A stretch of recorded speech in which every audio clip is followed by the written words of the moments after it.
Petit essai assassin sur la vie conjugale. Quoi de mieux comme programme pour un dimanche 1er mai? Merci à l'auteur, merci Kira Dupont-Troubetskoy. C'est bien cela? C'est bien cela. Alors merci d'être venu. Vous n'êtes non pas venu d'Ukraine mais de Genève, parce que vous habitez Genève. Mais on salue Luce Vilquin. C'est une maison d'édition belge qu'on connaît bien, puisque Corinne Jacquet, notre romancière avec Le Pendu de la Treille, d'un de ses premiers romans, est allée à l'époque éditer chez elle. Bon, alors messieurs, internautes, vous qui nous écoutez, que vous soyez à Genève ou au bout du monde, quelle que soit la configuration conjugale dans laquelle vous vous trouvez, préparez-vous un petit apéro parce que c'est pas simple. Pourquoi l'essai, ça, on comprend bien, mais pourquoi assassin? Assassin parce que j'avais envie d'avoir un regard un peu décalé, un peu caustique sur la vie quotidienne qu'on peut avoir en couple, sur le train-train qui s'installe. Et voilà, mais enfin c'est assassin, mais ça reste tendre. C'est peut-être que vous aurez un avis un peu différent du mien. Oui, j'ai un avis différent.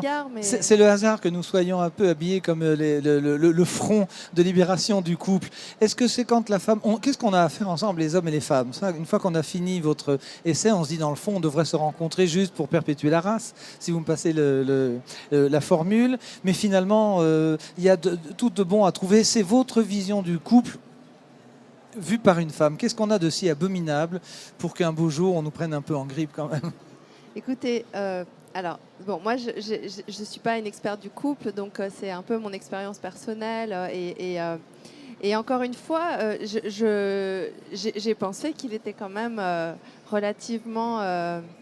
enfin, que j'avais un regard quand même assez... Enfin, pas si dur. Enfin, on aime quand même le nounours un peu maladroit et qui range pas les chaussettes, qui fait pas la vaisselle, qui change de comportement dès qu'un bébé s'approche, qui en rechange aussi dès qu'il est là, etc. Est-ce qu'on est un peu les souffres-douleurs et si on l'accepte comme tel, est-ce que c'est un moyen de sortir de cette vie conjugale ou d'y rester heureux? C'est vrai que vous êtes un peu les souffres-douleurs, il faut dire. Il faut le dire que mon regard est peut-être un peu... oui.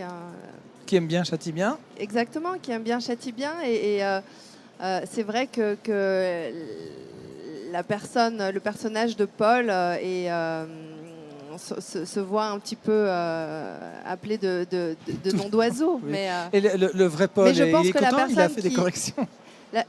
Il progresse, il progresse. Non, mais je crois que la personne dont on se moque le plus, c'est quand même le personnage qu'entre guillemets j'incarnerai moi. Disons que c'est un regard un peu... Falstaff, Shakespeare, savoir rire de soi, on a déjà cité, j'ai 3 citations que je ressors. Rien de mieux pour se remonter le moral que de rire de soi-même aussi. Oui. Disons que ça apporte un peu de sel, un peu de... voilà, mais encore une fois, le but, c'était pas de maltraiter la gente masculine. Non. Ma première impression, c'est que ce livre ne m'était pas destiné, évidemment, ça passe trop proche de la cible. Puis on a discuté avec votre éditrice, avec Luce, qui m'a dit « Ah, mais je suis quand même très déçu ». Et puis nous, chez France Loisirs, on a dit « Mais c'est exactement ce qu'il faut pour une clientèle féminine, trentenaire, quarantenaire, celle qui lit Glamour peut-être, Marie-Claire, les versions Cosmo, etc. » Est-ce que c'est vrai ou bien est-ce que c'est une vue de l'esprit ? Non, je pense qu'effectivement, peut-être que le public serait principalement féminin. Quoique, je l'avais soumis à quelqu'un d'une grande maison d'édition pour avoir son avis, en fait, savoir si, à son avis, c'était publiable.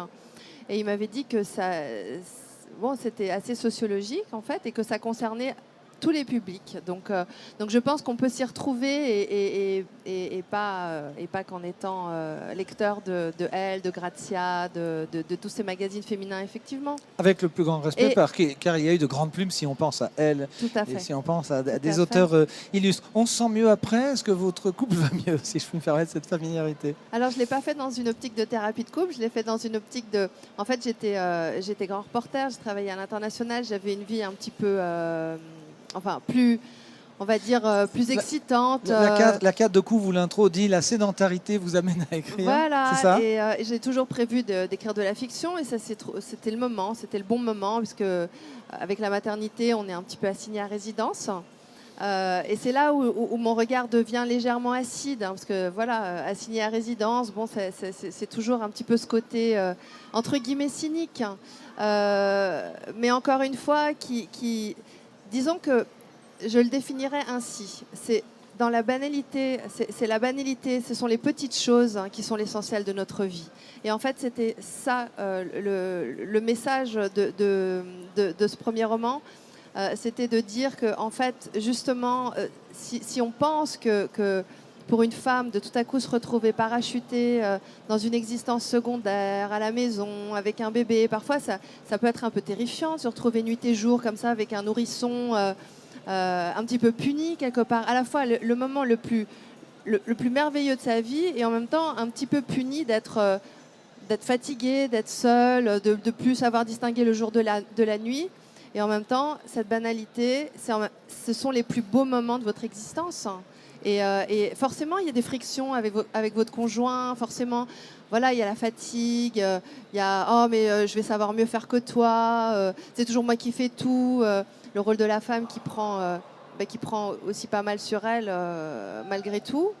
Mais voilà, La conclusion, c'est que vous m'avez complètement retourné dans mon jugement, mais je conclus par un compliment. C'est la mission quand on reçoit quelqu'un, c'est qu'on peut être aussi baroudeuse dans 150 mètres carrés ou 80 mètres carrés, et c'est pour ça, mesdames, qu'on vous apprécie et également que l'on vous supporte, parce qu'on sait qu'on n'est pas facile tous les jours, et puis que la sédentarité obligée, quand il y a des bébés, eh ben, c'est vous qui l'assumez, parce que nous, on travaille demain, et donc c'est vous qui vous levez la nuit la plupart du temps. Merci Kira Dupont-Troubetskoy, Petit assassin sur la vie conjugale, édition Luce Vilquin, qui est une grande maison d'édition. On la connaît bien, France Loisirs. Merci pour votre visite et puis alors bonne suite.